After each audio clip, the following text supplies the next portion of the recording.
बाळा, कोणतीही इच्छा असो, आधी तिच्यावर प्रेम कर, मग तिच्यावर विश्वास ठेव. हो, सगळं चांगलं होणार आहे.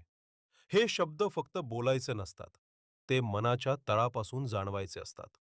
जेव्हा तू म्हणतोस, मी स्वामींना सांगितले आहे, आता ते बघून घेतील, तेव्हा तिथे भीती राहत नाही.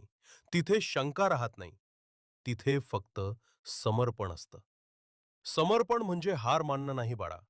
समर्पण म्हणजे मी माझं कर्म करेन आणि परिणाम तुझ्या हाती सोपवेन. समर्पणात खूप ताकद असते. कारण तिथे मन शांत होतं, विचार शुद्ध होतात आणि विश्वाची शक्ती तुझ्या बाजूनं काम करू लागते. विश्वासानं बोललेला प्रत्येक शब्द बीजासारखा असतो. तो उगवतोच, पण त्याला पाणी म्हणजे संयम आणि खत म्हणजे श्रद्धा लागते. म्हणून इच्छा बोलताना घाबरू नकोस, डगमगू नको.